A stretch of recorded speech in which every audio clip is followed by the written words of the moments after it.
Khalida, mighty warrior queen. Darkness falls upon your kingdom once more. Foul creatures crawl from their catacombs. Their bloodline is all that you despise in this world. Rid the Silver Host from Liberas, and put an end to this bitter feud.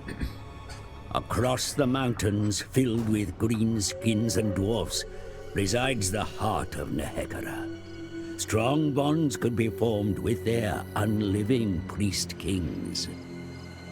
At the desert's edge lies the magnificent Charnel Valley, mighty tombs, and the resting place of kings from ancient dynasties. The wealth within attracts many still breathing raiders. Queen Khalida, let the power of Asaf envelop you. Bring justice to all, and vengeance to your enemies. Hello, Monsters Abound here. Welcome back to Total War Warhammer 2 Mortal Empires and Rise of the Tomb Kings. I had a hard time picking which lord to play. They're all good. Cetra, riding down everyone in a magical chariot and shouting at everyone else. Arkan the Black, who is basically Skeletor. And Katep, who is the Tomb King's version of the Littlest Hobo, if the Littlest Hobo had necromantic powers. If he did have necromantic powers, I missed that episode. In the end, I settled for feisty Khalida. There she is. The first thing you should know about Khalida, if you didn't... the advisor. If you didn't listen to the advisor there, you might have realised that she's got a little thing about vampires. And she really hates vampires. You thought Buffy the Vampire Slayer hated vampires? In comparison to Khalida, she was merely... She had a mild aversion to vampires compared to Khalida. Khalida's feelings are much stronger, and she is very much in the school of not only does she want to build a wall and make the vampires pay for it, but she's going to make that wall out of vampires and then smash the wall down with a wrecking ball also made of vampires, swinging in probably in a Miley Cyrus-esque way while punching a vampire in the face. Why is she a raging vampirist, you might wonder? Well, long story short, Khalida, the Queen of Liberas, which is this city she's standing next to right here, back when she was alive, found that her cousin, Neferata, who was the Queen of Lahmia over in the distance, was the biggest bloodsucker of them all, and one of, if not the first true vampire. When Khalida found this out, she confronted Neferata in a big fancy dinner in front of a bunch of people, because Khalida likes big statements. Now, obviously Neferata denied all knowledge of being a gianty pointy-toothed freak because it was supposed to be on the down low, and so Khalida demanded a duel. Now take this on board that Khalida knew her cousin was a superpowered near-invincible undead monstrosity, and she still wanted to take her on one-on-one. Yeah, that's right, Khalida is a true badass and a total lunatic, #madlass.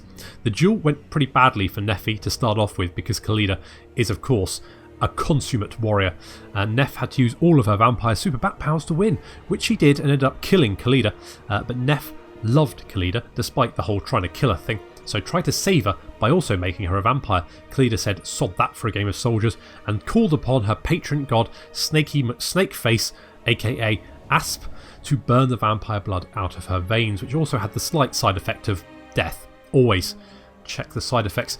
I also like to think that Khalida gave Neff the finger as she died because she was an absolute legend. Despite dying, Khalida at least died doing what she loved, which was trying to kill vampires. She was buried, as was in the Hekaran tradition, and much later she proved to have been totally on the nose about the whole vampire thing when Alakadezia finally rocked up to burn Lamia and the vampire nest within to the ground. Sometime after that, when the Tomb Kings awoke into undeath, they spent several days kicking the ever-living shit out of each other, and considering at that point they were ever-living, it must have been quite the spectacle. During all this time, Khalida had been nowhere to be seen, probably because she was playing it utterly cool, or maybe she'd found some vampires to put the boot into. Either way, eventually Cetra was ever so gently prodded awake, and giving everyone else a stern teacher glare and uttering the words, "It's your own time you're wasting," also killing anyone who didn't immediately shut up and sit down, he sent a little note to Khalida which said something along the lines of, "We cool?" For which the response he got was probably delivered carved into the back of a recently re-deaded vampire who was drop-kicked at Cetra's feet. what the message said is not important, but it's fairly safe to say Khalida really only has one thing in mind, and it involves indiscriminately murdering anyone who shows any interest in drinking blood, taking moonlight walks in graveyards, wearing excessive amounts of black, or writing dreary poetry about their feelings. All of which means I imagine the goth body count in the Warhammer world for anywhere Khalida has been is probably quite high, but you just can't take any chances. The Tomb King race itself is actually very interesting and massively unique. I love the way CA have done this. Basically, these units don't cost anything to recruit or upkeep. They are entirely free, but there are limits on what you can recruit. So for example, if we bring up the recruitment screen here, we can see we have 2 out of 4 skeleton archers. That means we can only have 4 total at all. That's all we can have. We can only have 4. However, you might notice that the skeleton spearmen and skeleton warriors over here have no such restrictions. That's because we can have as many of these guys as we want. The downside is they're absolute shit. So first things first, we're probably going to recruit some more archers because Khalida's thing is archers. But before we go anywhere else, I suppose that we should really go down the how they play thing, shouldn't we? So the first thing is Books of Nagash. Scattered far and wide throughout the world, the Books of Nagash, once collected, will grant you powers and unique rewards. So we click on this over here, we can see that we have certain areas on the campaign map which are highlighted to us. And these are the locations of the Books of Nagash. Each one gives us different sort of rewards. So for example, if we take this one, which we have to take the Lost Plateau, occupy the following settlement to take possession of the Book of Nagash. So this is Book 8. Book 8 of Nagash. So effectiveness of all commandments plus 50%, which is pretty nice. One over here, plus hero capacity, plus 1 for all heroes, hero action cost reduction, hero action success chance. One over here, canopic jars generated 10 per turn, research rate 10%, that's nice. Army capacity plus 1, tomb unit capacity plus 5 for Tomb Guard with Hellbards and Skeleton Chariots, and so on and so forth. Now these are the Books of Nagash, and there are 9 books, but Arkan the Black has one of them, which we can't take off him. Probably don't want to take one off him because he's a bit of a Nagash fanboy, and I imagine that his books pages are a little bit sticky, probably especially where there's pictures of Nagash in them. So we probably just want to burn that as soon as we get it. So that's the Books of Nagash, very good. So we've got the Day of Awakening. Tomb King faction can recruit units into their armies without the need to pay for the recruitment or upkeep. Instead, each unit has a limited initial recruitment capacity, which can be increased by constructing additional buildings. So we've kind of talked about that already. And Dynasties. Tomb King factions must delve into their past secrets to increase the number of armies or heroes they can field, or to enlist the aid of mighty lords from ancient dynasties. So we can only have currently 1 army. We can't recruit any others. So we go down to Recruit Lord. It's all greyed out. We can't have them. We can, however, research different dynasties, which we've got. So these different dynasties here, each one of these can then lead on to recruiting different heroes. They also give different upgrades and potentially even special characters. So for example, if we research the Wisdom of the 5th Dynasty, we can then get Satep as a lord, who increases hero action success chance by 5% for Lich Priest or characters, hero recruit rank plus 2 for Lich Priest faction wide, magic resistance 20%, winds of magic plus 5 for all armies, untainted plus 5 local province. So if we research that, we can then recruit Satep to our faction. So we've got dynasties. Mortuary Cult. So the Tomb King can spend their canopic jars, which are, I think, jars filled with internal organs, within the Mortuary Cult, where Lich Priests combine them with trade resources to craft magic items or awaken legions of legend, mighty warriors who can be recruited into battle. So that is, Mortuary Cult is over here. It's a bit like the Tomb King's version of Amazon, if you had to pay for stuff with jars of internal organs instead of just an arm and a leg. So using this, we can actually craft different. So for example, we can have army capacity plus 1. So if we have 10,000 gold and 800 canopic jars, we can awaken this ability. This is of course reusable, so we can use it multiple times, and that will then give us an army capacity of plus 1. We can craft weapons, armor, enchanted item, talismans, archettes. Basically, it's a bit of a crafting system, which is really cool. Is that not cool? I'm really excited by this. This is really neat. I like this a lot. Wish we'd see more of this with some of the other factions. I think that would be really cool. In fact, I was thinking about this earlier, in that I actually really like. I mean, so one of the things people keep saying is that having like entirely elite armies is a bit isn't very characterful. So I think maybe, I mean, the Tomb Kings have difficulty making money. So that's basically their sort of, they can recruit any units they want, but actually getting money to build buildings and stuff is very difficult for them. Whereas I guess the limit for other races is how much money you have. You can't recruit an all-elite army because you won't have the money for the upkeep. So it's kind of that. But what I kind of like to see is maybe just have restrictions on some units. So for example, Empire steam tanks. So you have one for each max rank armory building you construct, for example. That would be quite. I think that'd be quite. It's just like those really top tier elite units. You have to build those military buildings in the province to get them. So I think that'd be quite nice. So we've got the chapter objective, the first chapter objective issued. So we need to occupy, loot, raise or sack 4 different settlements. There are those who encroach on Libras, who mistook the stillness and calm of the High Queen Khalida as inaction or indolence. They will learn the Queen rises from her throne. Trespassers, intruders and usurpers shall rue the day they invoke the rage of Khalida. So first things first, we start off with a minor settlement here. Now, full disclosure, I did record this episode before. I tried a different way of recording. I was going to try and do fighting battles and then having sort of action shots at the same time, but it just didn't really... I couldn't find a way to make it work, unfortunately. So I'm just going to carry on like this for the moment until I can work out a better way of doing it. But I did start, and what happened was I took Maharak and then Count... whatever his face was, came down here and sacked Libras. Now generally that wouldn't be too much of an issue. Unfortunately, because we have so little money, I mean, you can see upkeep, we've got a total income of 45. If we look at the next rank of Crypt Barracks, it costs 4,000. I lost the Crypt Barracks. There was no way in hell I was going to be able to replace it. I'd siege Lemire, that was going to be the next step, but I think, to start off with, what we're going to do is we're going to pop into Libras here. We're also going to get the Skeleton Chariot because those things are friggin' amazing. We're going to get upgraded the Crypt Barracks as well. So we've got the Crypt Barracks interred at Liege Law's request. These soldiers are ready to fight at a moment's notice. And the Bone Shaper, the crack of cartilage, the snap of the wine, and the howls of delight to find the Bone Masters. Well, that sounds awful. So that's what we're going to do. We're going to get some chariots as well. We're going to recruit archers because the archers are very much, I found, the heavy lifting unit of the early Khalida armies. And we're also going to get a skeleton spear.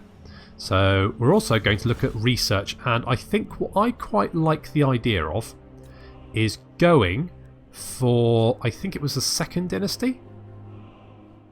Yeah, the Second Dynasty, because this gives missile damage and armour. And it sort of leads on to horseman units and archery units, all that kind of stuff. Growth, income from post-battle, that might be quite nice. We've also got Rakhash, potentially. So that's public order +1 for all provinces. That's going to be very useful. We've got ward save, tax rate as well, faction-wide. It's not going to be a huge increase, but it is going to be something. So we're going to go for the wisdom of the Second Dynasty. The Second Dynasty marked a period of sweeping territorial expansion and growing prosperity for Nehekara. It's going to take 15 turns though. It's going to take a little while. It's going to take a little while. And we're recruiting. That looks all good to me. We're just going to hit the end turn button and see what happens. Spoiler, I don't think anything's going to happen. We're just going to speed it up just to be on the safe side. I don't think it's going to make it any quicker really, but it just makes me feel a little bit better.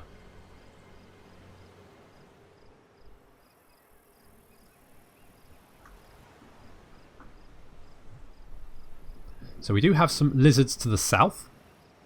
They seem that they're quite happy with us, but we do quite like jungle, so it could well be worth going down there at some point.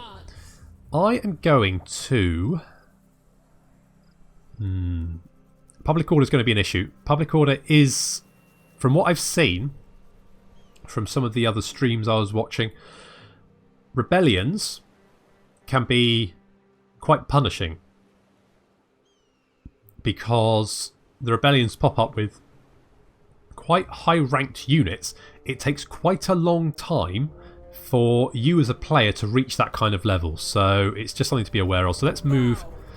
I was going to stick around, but you know what? It'll be fine. We need to take Lemire as quickly as possible, in my opinion. I think that's the right option. So let's get some more spears. Do we want spears? Yeah, I think we'll get spears. We'll get spears. We'll do that. That seems fine.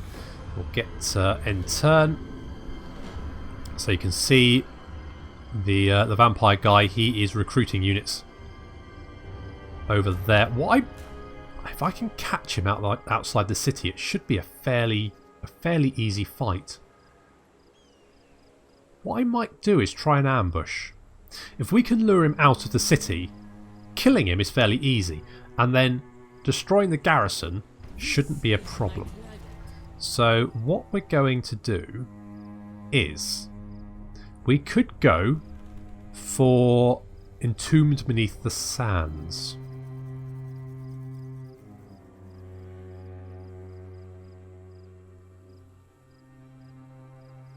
So can we recruit? It gives us access to the global recruitment pool, but not... No, okay. Okay, well, let's get a couple of chariots, more spearmen. I think the spearmen are the better option, because if we just pin them in place, we can see that the skeleton warriors have more melee attack by 4, weapon strength and charge bonus. But really, skeleton warriors or skeleton spearmen are not going to be doing much. They're basically just a way to stop the enemy from overrunning, in my opinion, the archers, and to give your cavalry time to get around the flanks. They are just there as a wall to hold the enemy at bay, so therefore killing things isn't really their thing. The skeleton spearmen just have slightly more of that melee defense, and I think that just pays off a little bit more. That's my opinion anyway, so that's what I'm going to go for. We can also get some Nekara warriors. Now those are infantry that are okay. They're not great, but they're okay. They're far better than normal skeleton warriors, so we're going to get some of those. I think what I'm going to try and do is lure out this army. If I can lure him out, then taking Lemire should be easy.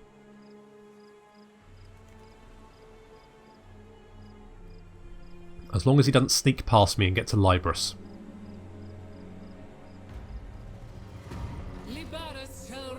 Okay, let's get a couple of Nekara warriors and another spearman.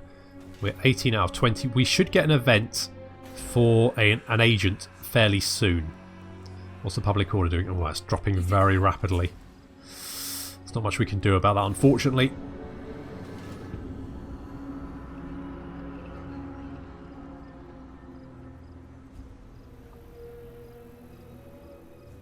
If we can take Lemire, then any rebellion will spawn at Lemire, leaving Libris safe.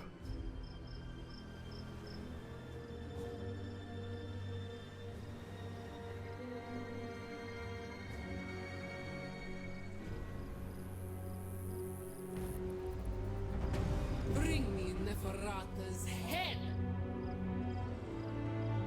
We could... Are you touched? Let's move up here.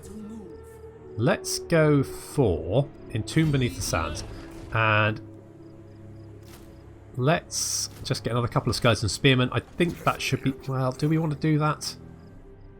I think he'll wait until he's got a full army before he moves out. Could we actually attack him now? Let's just cancel that. No. Well, let's move up here. Your queen moves. And let's get another couple of spearmen. Let's try that. I need to take this. We should be able to take Lemire with just our army. I mean, we can...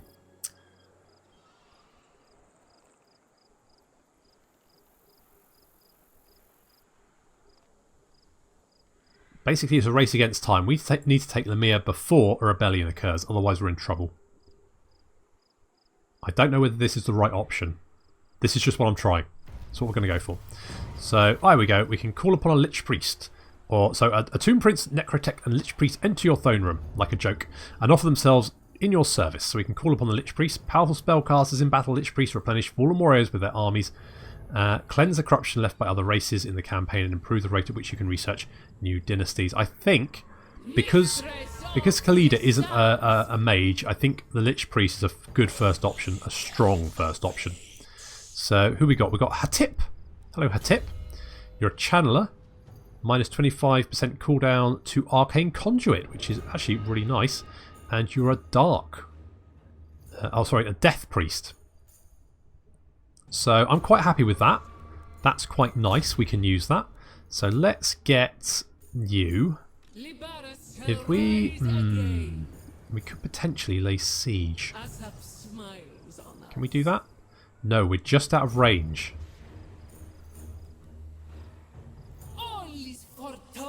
Okay, in that case, what we're going to do is we are going to entomb beneath the sands.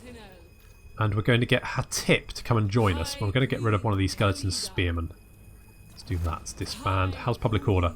Okay, it'll be fine for a little while. So that should be okay. Let's get Hatip in Khalida's army to back her up. Then he comes. There we go. That's fine. And let's hope. Maybe I should have gone for Maharak. Maybe that was the better option. I'm sure he moved on us faster last time. Last time he came quite quickly. Came quite quickly. Yeah, okay, well...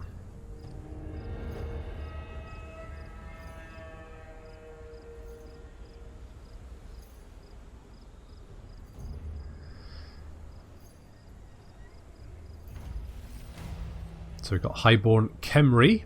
Khemri's noble class still possess much of their former presence and power even after death. +2 public order, local... That's gonna be useful. And we need to defeat Count Ewald's army in battle. Do I... What's Lemire got? Fellbats. It's got skeleton spearmen. How do I feel about that? I mean, the problem is our infantry is shite. Mind you, so is theirs.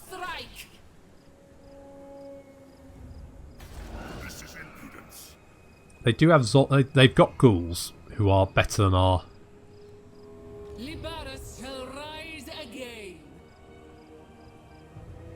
Do I wait for him to recruit more units or do I lay siege now?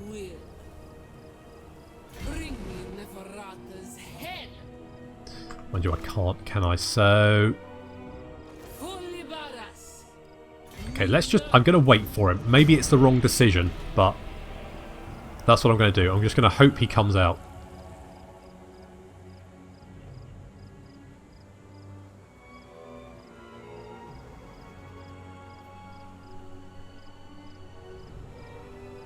If nothing else, she's kicking up a lot of sand.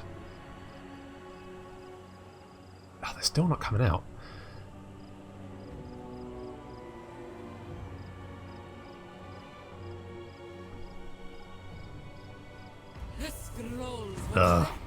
Wasted quite a few turns just sitting in the middle of the desert waiting for him.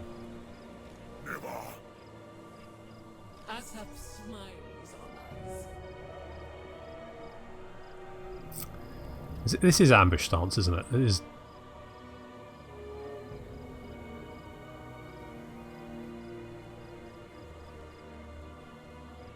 Yeah.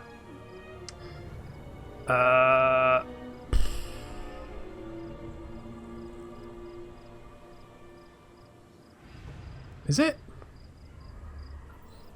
So, buried among the desert sands, the Tomb King... It must be, because... They wouldn't attack. Yeah, okay, well that... I'm going to wait. I'm just going to hold on.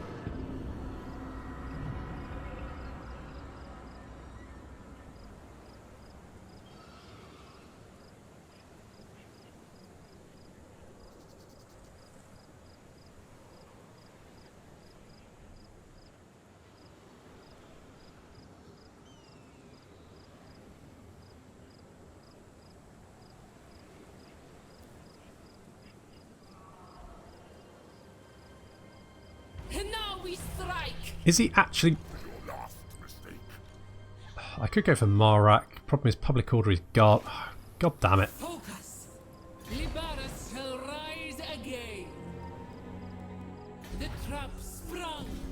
Alright, if he doesn't move, we'll siege him. This was silly waiting. I should have attacked sooner rather than later. Hindsight and all that. Never mind.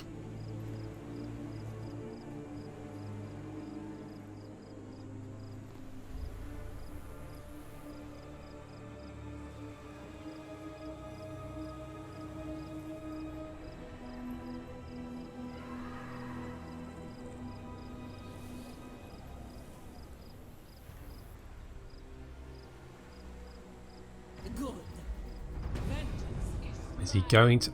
Is he going to come out? He's got a full army now. Is he going to move out next turn? I mean, he hasn't spotted us. So as far as he's aware, there's nothing there.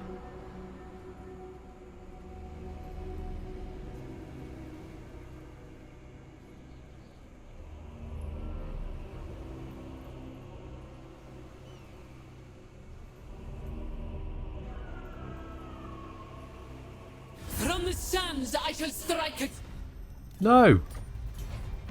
Come on. That's it. Oh, finally.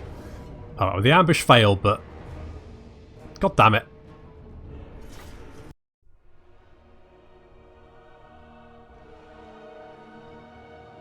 You think she has to feed the staff? That's probably no issue. So there's Khalida.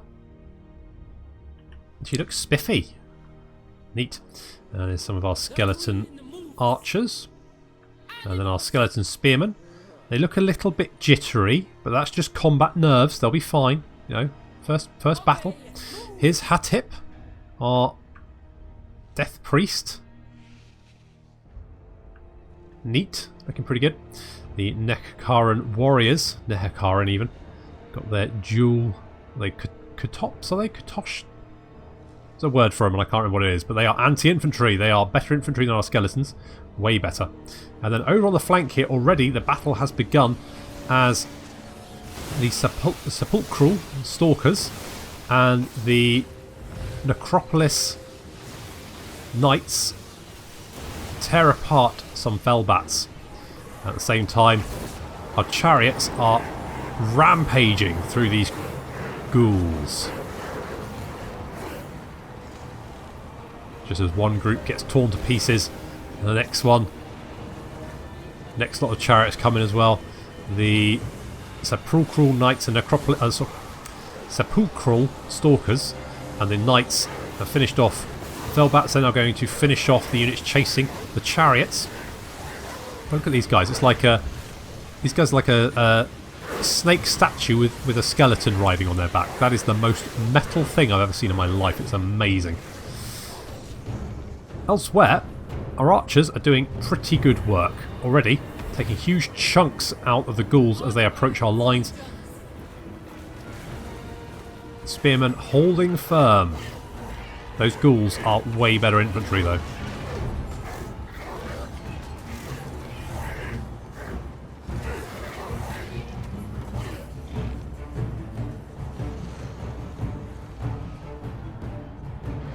Our Nehekaran warriors are getting stuck in against some enemy skeletons and some ghouls. And the combat's they're fighting 2-on-1 and the combat's even. Gah, good job guys.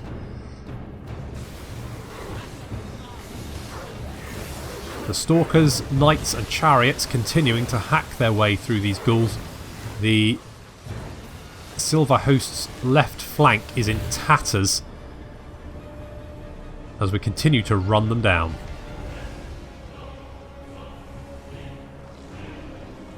Khalida's got stuck in as well. She is wrecking these ghouls.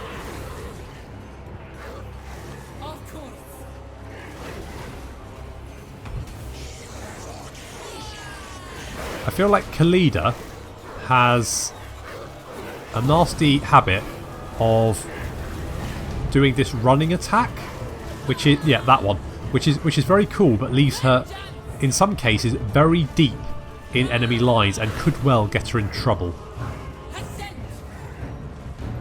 However, she's murdering ghouls left, right and centre. Good work her. Our Stalkers, Chariots and Knights have finished off these ghouls, no problem. I think together they've probably wiped out about 5 units with only some damage. I mean, this chariot has lost a couple of its members, but other than that, looking pretty good. And with these ghouls finished, the rear of the vampire line is now looking very, very tasty indeed. Yep, that'll do it.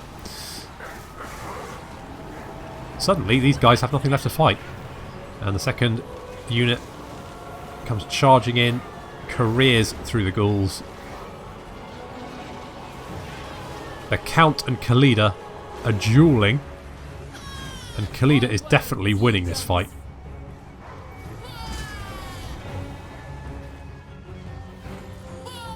Down he goes. Immediately.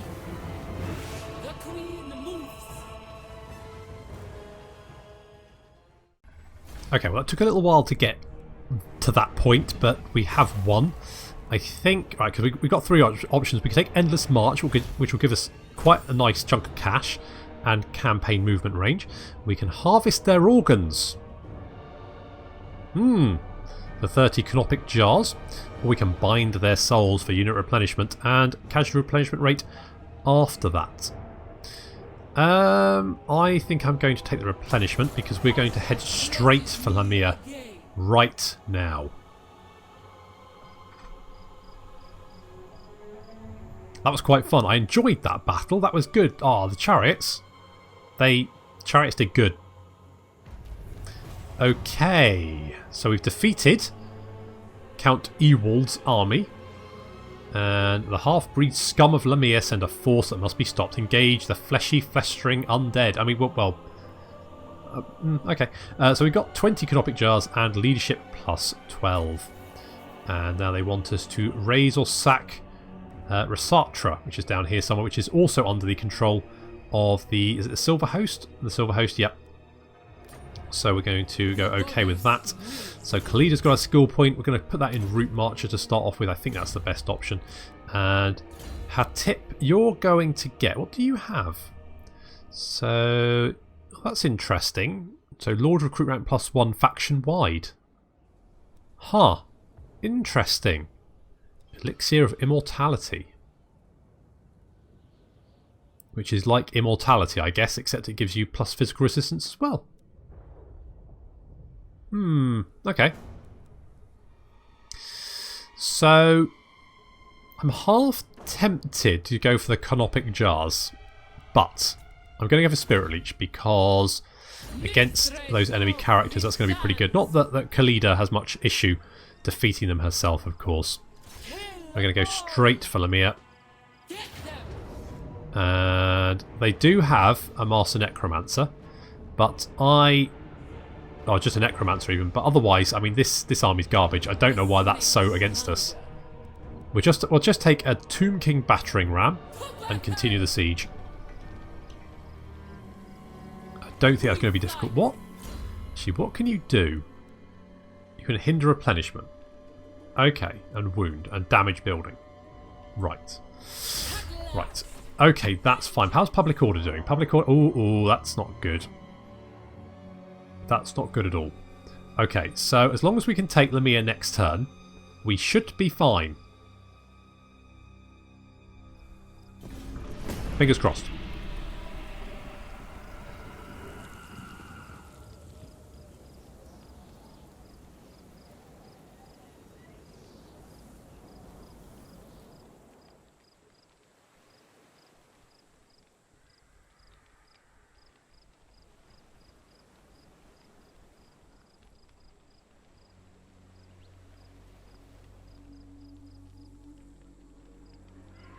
But have they...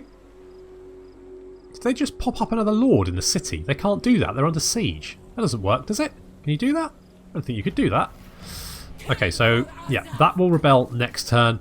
Oh no. Foundations beset. Your buildings have taken critical damage and cannot perform... Oh. Shit. Oh, really? That's... any other faction would be like 80, that's no problem. For the Tomb Kings, that's crippling. Oh my...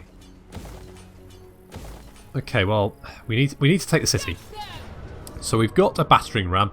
I don't think this army is going to be too much trouble, but the balance of power says it's basically 50-50. I disagree personally.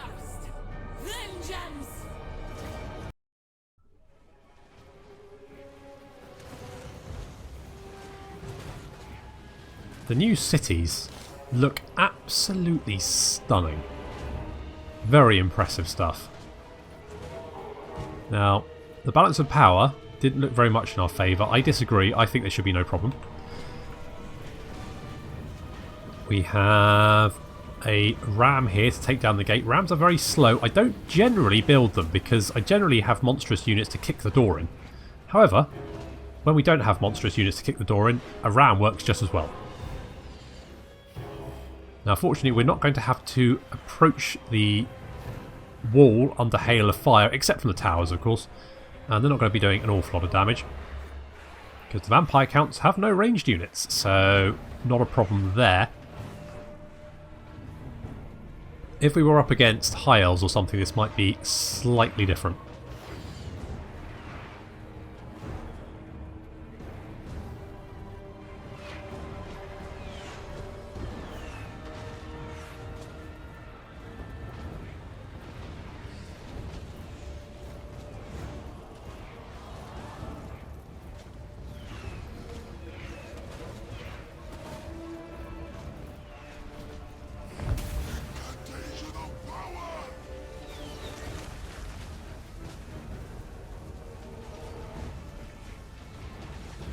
Finally reached the gate. That should be down fairly soon. The defenders beyond, not much in the way of trouble. Just a unit of spears. And I think there's another unit of spears backing them up. Yeah. Just a couple of unit spears. They do have some more spears and some zombies on the wall. It shouldn't be too difficult. Our archers are opening fire, hoping doing some little bit of damage to them.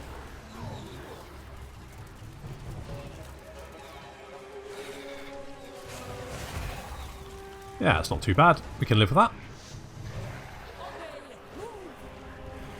It's the gate looking like 90. Down it goes.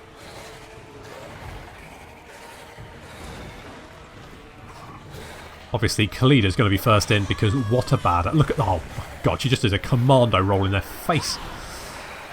Amazing. Good stuff, Khalida. Give that Sneck staff something to munch on. See, almost already she's managed to get through the unit. Now is attacking them from behind. If there were more units here, she would now be the sole focus of their attacks, which is, I think that's how she's going to get in trouble. I suggest that's probably why she's got this poison blast attack to fix just that problem. So we've got the first rank of the Realm of the Souls. So this is a battle-wide ability. As you lose units, you get these buffs. So at first rank, you get a 7-second regeneration. At the second rank, you get a 14 second regeneration. And at 3, you get a 21-second regeneration. And then you get the Realm of Souls Ushakti, which means you can summon a unit of Ushakti to fight for you. And those guys are, I suspect, I kind of feel like they're fairly similar to Minotaurs in their destructive potential. And Minotaurs are horrendous. Really good. That's what I meant. So in come the Knights and the Stalkers. They're going to back us up.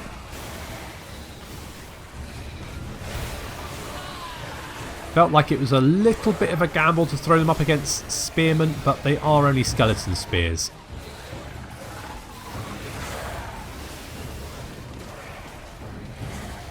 And the Knights are awfully good at throwing infantry around.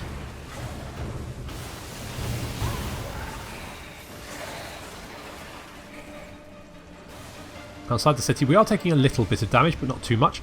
Hatip only has... is it Soul Blight? Soul Drain? Whatever that spell's called. Can I see it?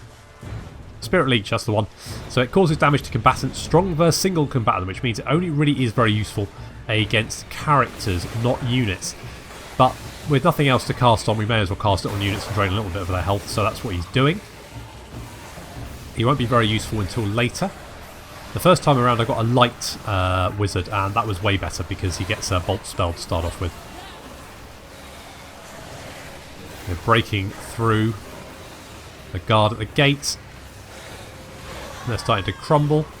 We've almost got control. There's going to be a few more units to take down. There's another couple of spears and some zombies waiting for us further in.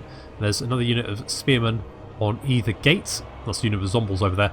There's also a unit of spearmen on the gatehouse, but they've been damaged by our constant arrow fire. We've now run out of arrows by the looks of it. So already they've been chopped down quite a bit. Once we've finished the units at the gates, we'll bring our spearmen in. They'll produce a nice new front line here, and then our Nehekara and warriors will go and clear up the walls. Further into the city, we've got the Master Necromancer and a couple of Fellbats. Not that should be too much trouble. Legions, forward! We march!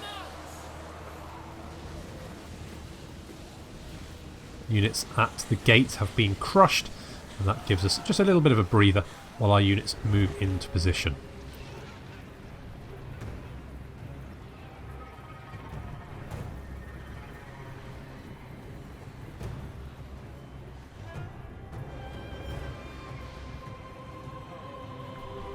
And while that's happening, then the Hekaran warriors are cutting down the last of the zombies on the wall.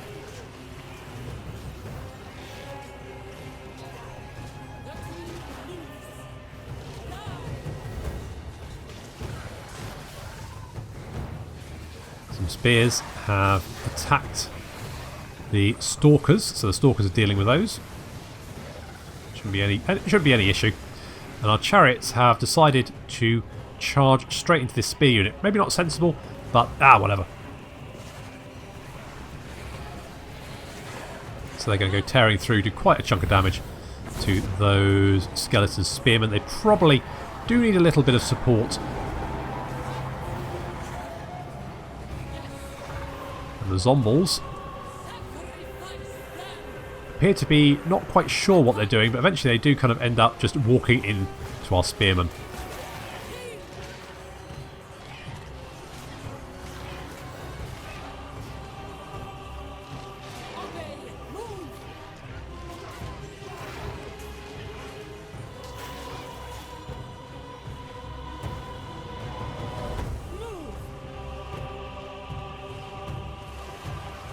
Chariots are taking quite a lot of damage being in protracted combat with these spearmen. That probably wasn't a very sensible option.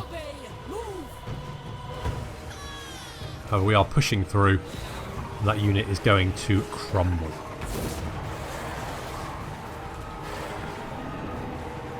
Further into the city, the Master Necromancer and the Fellbats still holding back.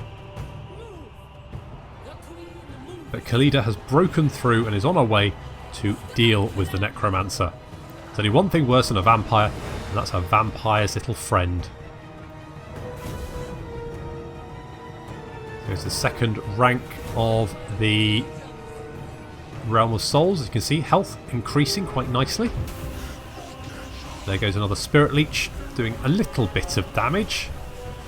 Not an awful lot, but a little bit. Have you actually managed to kill anyone? Oh, you've killed 26! I mean, okay, they're only undead, but still, it's not awful. I mean, it could be far worse. The Fellbats have now come in, but unfortunately they've landed in the middle of a whole bunch of stalkers, chariots and spearmen. So that's not going to end particularly well for them.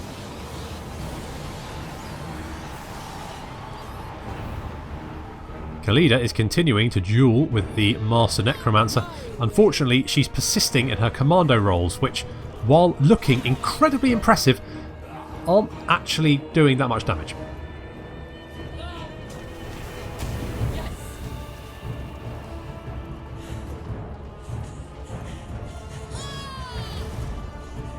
But still, I mean, at least she looks good doing it, so there is that. Could be significantly worse.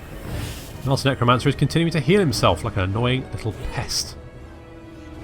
The Fellbats are being absolutely slaughtered.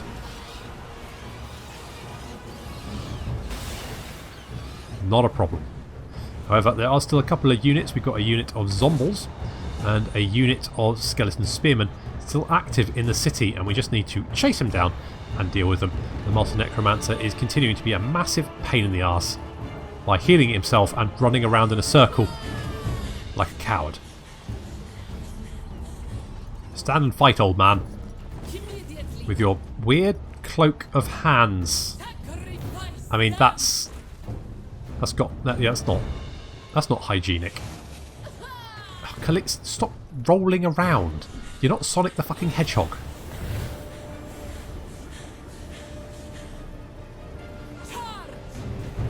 Look, your Sneck wants to bite him in the face. Let the Sneck... Oh, you're doing something else. You found some zombies. Okay, so Khalida's gone to fight some zombies. I don't think the zombies are going to do particularly well. She's already up to 92 kills. Okay, against the undead, but still... Oh, she's been knocked down by her own stalkers. That's going to upset her. Right, do some more rolling around. It will cheer you up. Our chariots are continuing further into city, along with our Necropolis Knights. I mean, they were chasing down the Necromancer, but then these spear skellies appeared.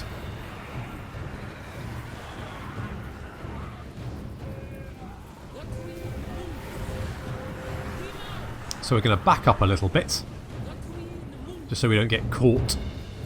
And then we're going to give him a good old charge. And the Master Necromancer is continuing to run up. Where is he? There he is. Come on, give him a good old charge. In they go the chariots. Not a particularly good charge, but I think it's going to be enough, especially because most of the rest of the army is dead.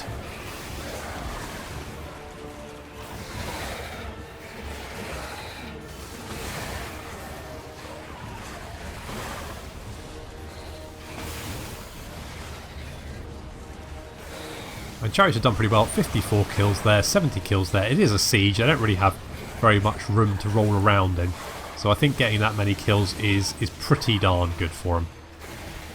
The Knights, on the other hand, 125 kills. Good job.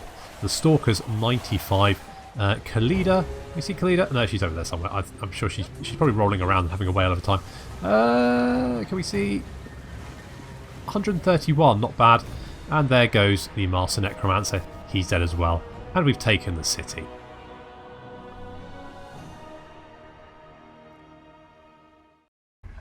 That was no problem whatsoever. I hope the auto-resolve for the Tomb Kings isn't as bad as the Skaven. That got quite annoying quite quickly. However, it's a victory. We've taken the capital. We will... Well, it's tempting, but no, we're just going to occupy. We get 30 canopic jars if we raise or occupy. But if we sack, we just get cash. We're going to occupy and take the capital. What do we have in the capital? Okay, so we've got open graves. We can get rid of that. We've got a mortuary home, which is going to give us some replenishment, which is probably quite useful. And I think what I'm going to do here is I'm going to merge these two units and then get another chariot. Oh, we could get... Actually, I hadn't considered this. If we keep the open graves, we can get more archers. Do I want more archers? Interesting question. Okay, well, I'll have a think about that in a second. First off, do I want Soul Reaper? Because extra replenishment would be quite nice. I think...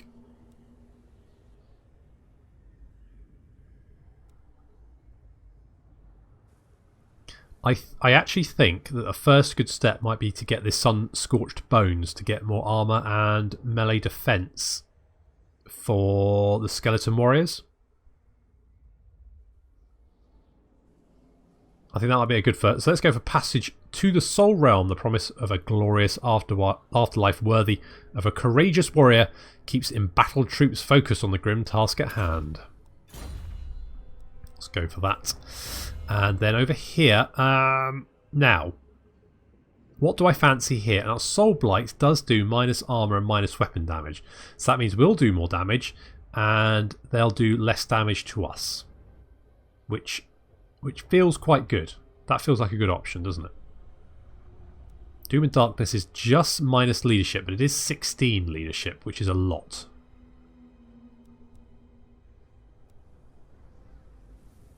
Let's go Soul Blight. Let's go for Soul Blight. Okay, we've got a maxed out army there. Do I want to get rid of the Crypt Barracks?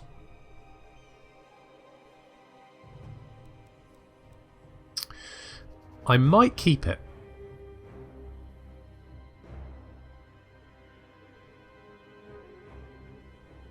I think I might keep it. Can we get special? We can get a gemstone mine here.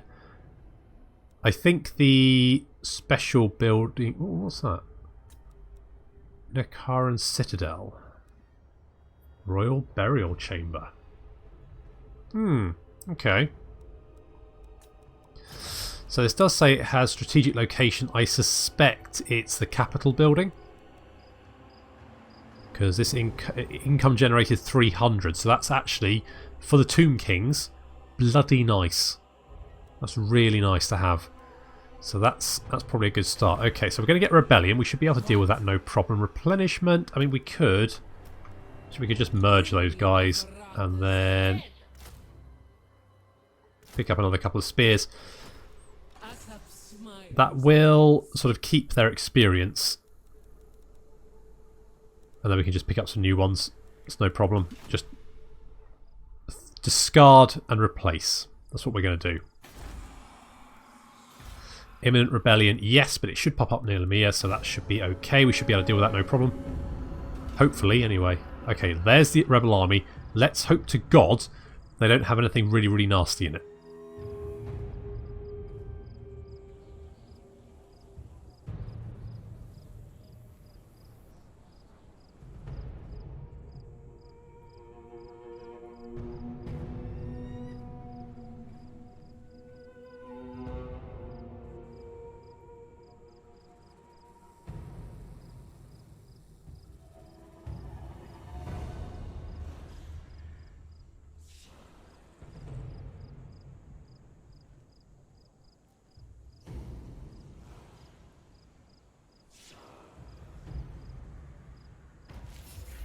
Okay, on the Conqueror's eternal service, we have made a great discovery. During the course of our excavations, remains of the army that once served Alakadizia, the Conqueror, the last and maybe the greatest of all the priest kings of Nehekara, has been unearthed.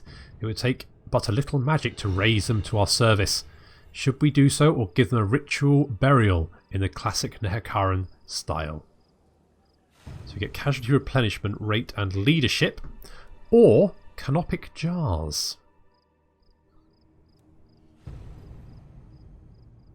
So long ago, Alakadizia fought to defeat a great evil from our lands. We should honour the loyalty of his troops by observing the correct funeral rites, or we can be certain that the Conqueror no longer requires his servants, at least not on this mortal plane. Let us use their desecrated bones in continuance of our quest for a worldly paradise. I kind of want the canopic jars, so I'm going to do that. Going to do that. Can we craft anything yet? We've got 90. I don't... Oh, yes, we could. Well, we could if we had a trade thingy. We don't. Never mind.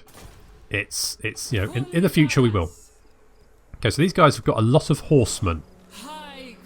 Fortunately, we've got a lot of spearmen. Holy... oh, Christ. Okay, good.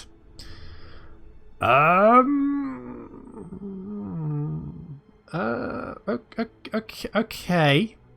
Right. Interesting.